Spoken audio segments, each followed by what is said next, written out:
Welcome, ladies and gentlemen, to the X Factor Daily Show. Joined by both of my beautiful co-hosts today, Fred and Troy. Several games to get into from last night, so we'll get right into it here. But before we do, don't forget to like, comment, and subscribe. Tell a few friends. Let's get the X Factor rolling.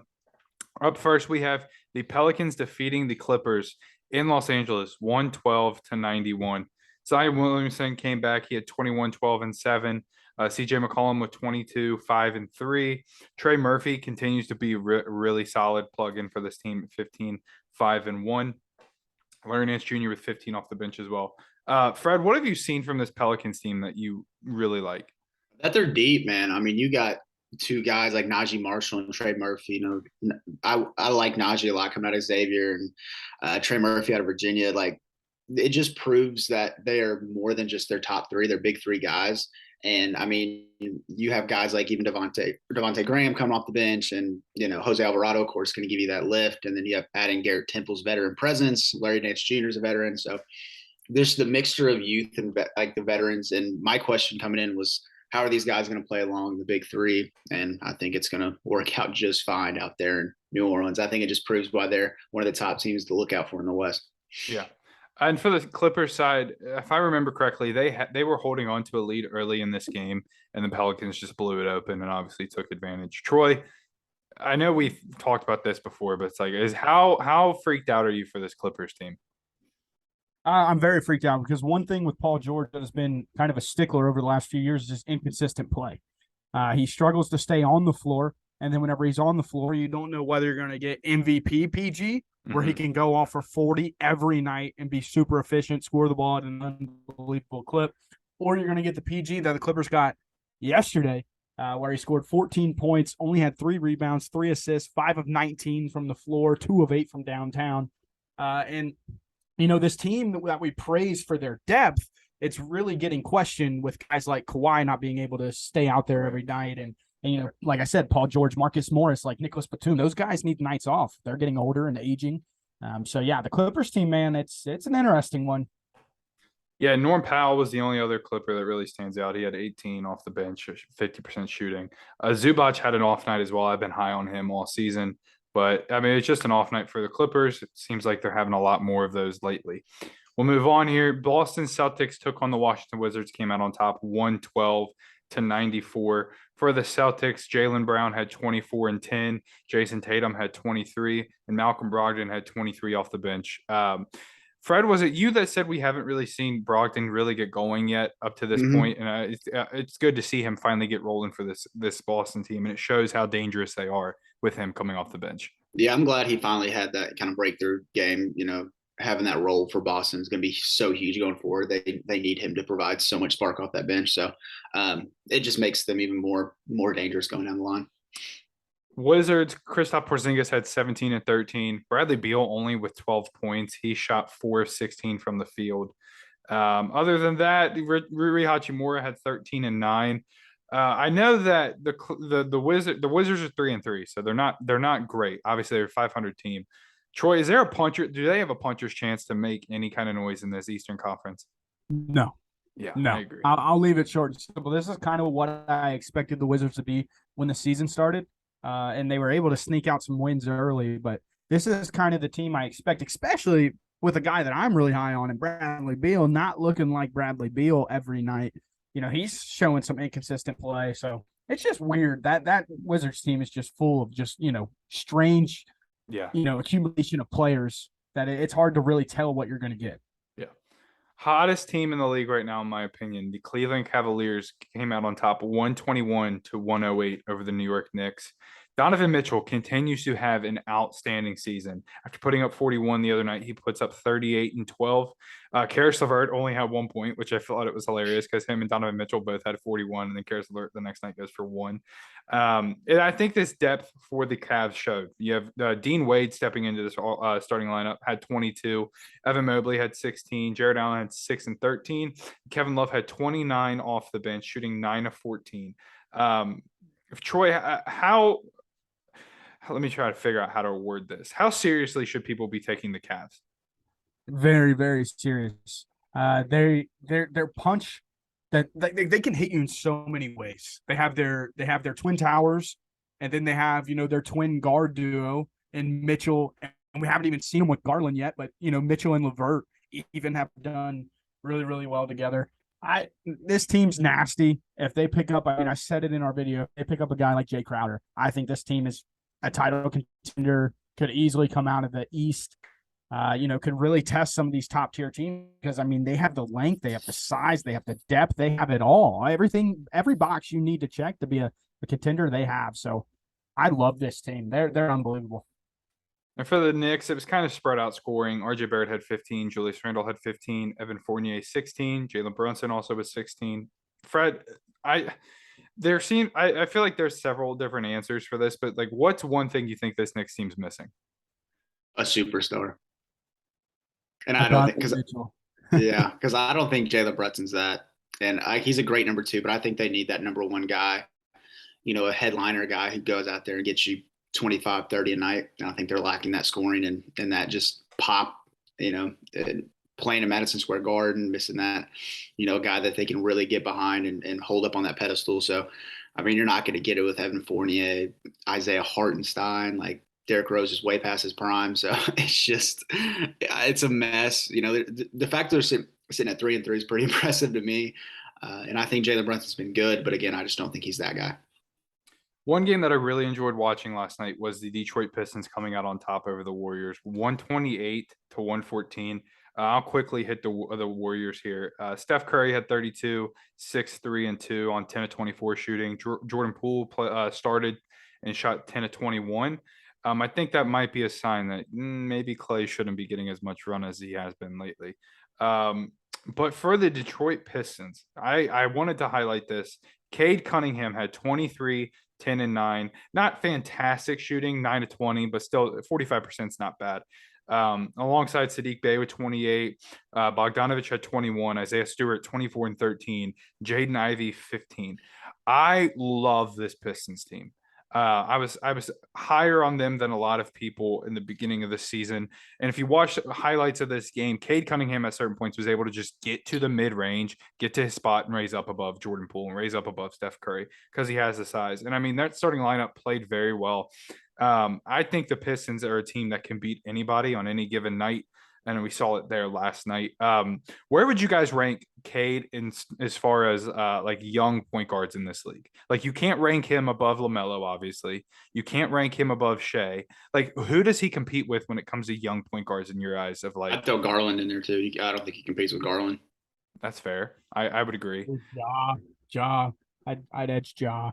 But it's like Cade's so good. But it's like that the competition ahead of him is just so much better. Like, would you take a guy like De'Aaron Fox or Cade? I think that's the level. That's where I start to maybe have a debate. Yeah, that's where the debate starts with like guys like maybe Tyrese Halliburton, and then you have obviously the guy I just mentioned, De'Aaron Fox. But I think the biggest thing about this game, just really quick, want to highlight this.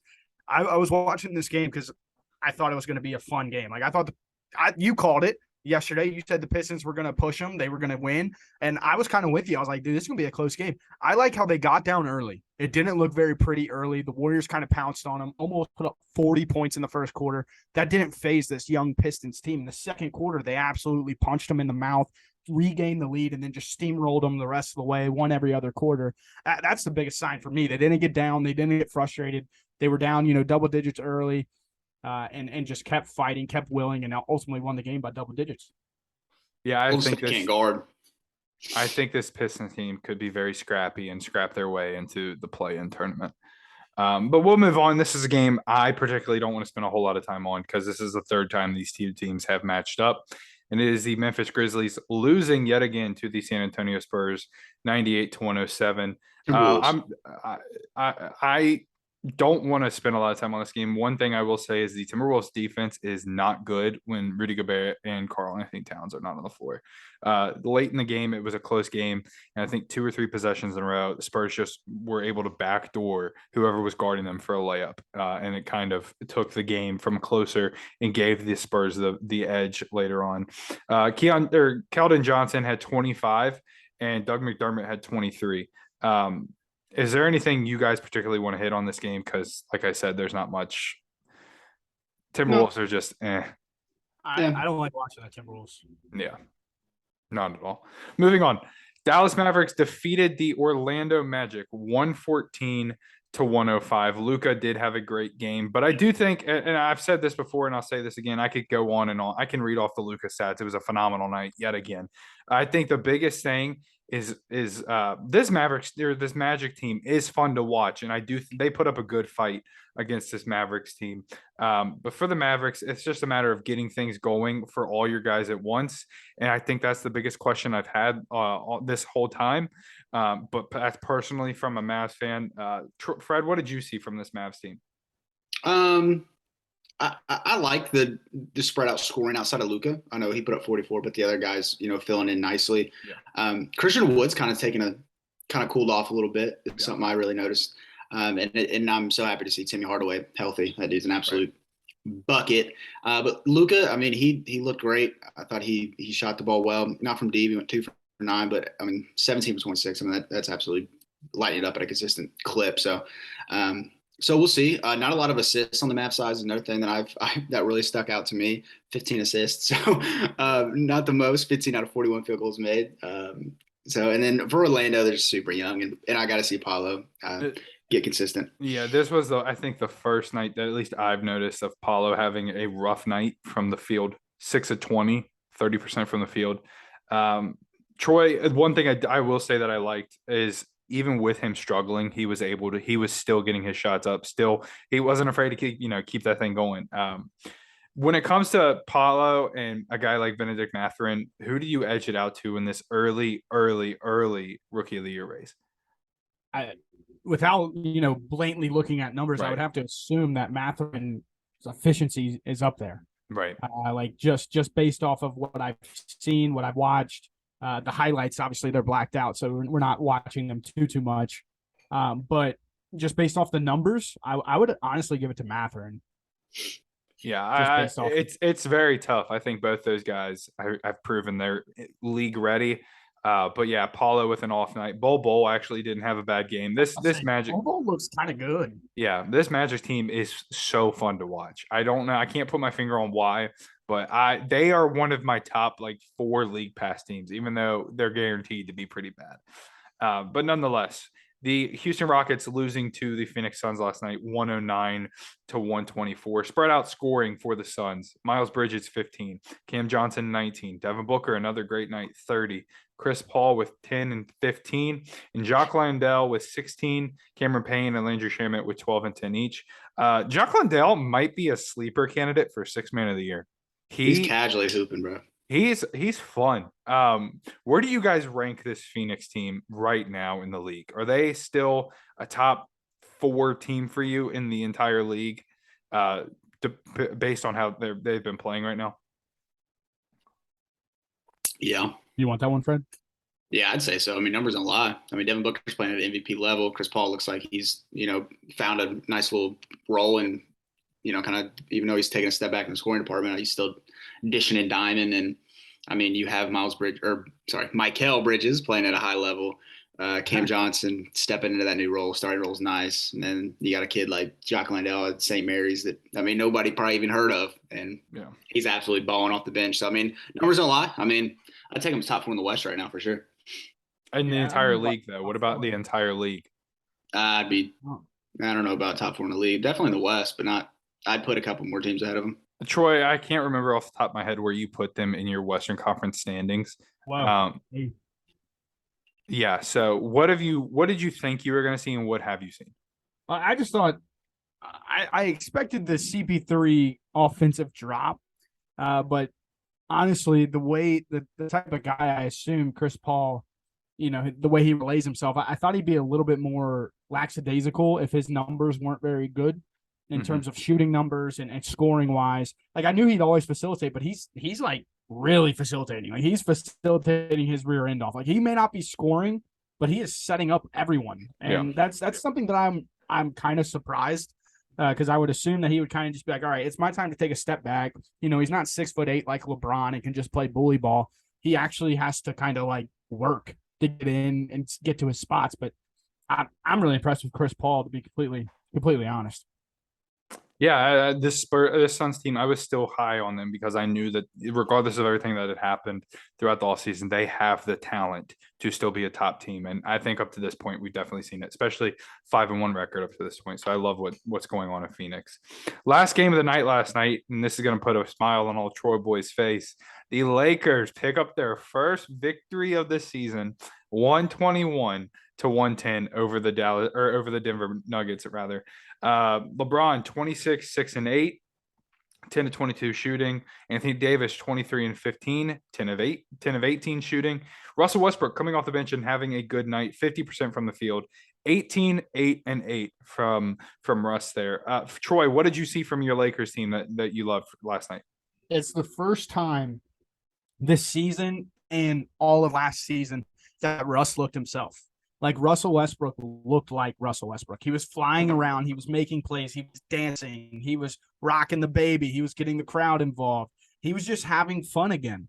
Yeah. And honestly, like as a very, very big Russ critic, have been his whole career, have been my entire life. All I can remember, I've never enjoyed watching him. It put a smile on my face, seeing him get embraced by the fans. He put everything aside, bought into this 6-man role. And in the first game with our full plethora of guys outside of Dennis Schroeder and Thomas Bryant, the team looked solid. The team looked solid with Russ coming off the bench. There was a certain energy that came in whenever he checked in. In the third quarter, they're terrible in the third quarter. They found a way to get it done. Lonnie Walker was spectacular during their run. It was a fun game. The Lakers look like a actually good NBA team. If their offense can kind of just take a step up with their defense playing the way it is, they can be actually a pretty solid team. Fred, we saw Nikola Jokic have a good night, 23, 14, and 6. Basically, numbers we're used to seeing out of him. Other than that, Jamal Murray had 21, 9 of 21 shooting. This Denver team is 4-3. Are you worried at all? Or is it just early in the season? You got two important guys coming off injury. They'll figure it out. I think they'll figure it out. That roster is way too good to not be what I think they can be. And you got Nikola Jokic leading the charge. I think he looks great. And once Jamal and MPJ get, healthy and acclimated back in that role, I mean, they'll be just fine. So no, I'm not worried about them at all. Yeah, I agree. Well, and they've got great role players around those guys as well. So right. Yeah. Well, I mean, they lost a game to LeBron James and Anthony Davis. I mean, it happens. Yeah. It's gonna happen. Yeah, it's gonna happen eventually. But yeah, that's all the games from last night. Taking a look ahead tonight on Halloween night, we have multiple games to go into. 7:00, the Kings go up against the Hornets. I'm going to take the Kings here. They got their first win. Let's open the floodgates and bring some big wins in. Fred, yeah, Kings taking win. Kings, yep. I'll go Charlotte. Okay. 7:00, 76ers going up against the Washington Wizards. I want the 76ers. I don't think they have anybody to match up against Joel Embiid. I think he's going to have a big night. Fred? Yeah, I'll go 76ers. Well, I think they get hot. I'm going Wizards. I like it. 7:30, the Pacers take on the Nets. Pacers picked up a victory against the Nets a couple nights ago. Screw it. I'll roll with the Pacers again. I like this Pacers team. I don't like this Nets team. I think this Pacers team is going to pick them apart, spreading the floor and just hitting open shots. Troy, where are you leading? I'm going with the Nets. The Pacers have dudes on their team that don't even want to be on their team. They are on the Woj podcast, absolutely selling themselves to a different franchise. So I'm all in on the Nets. I think the Nets win by 15 plus. Nets suck. Give me Pacers. Yes, sir.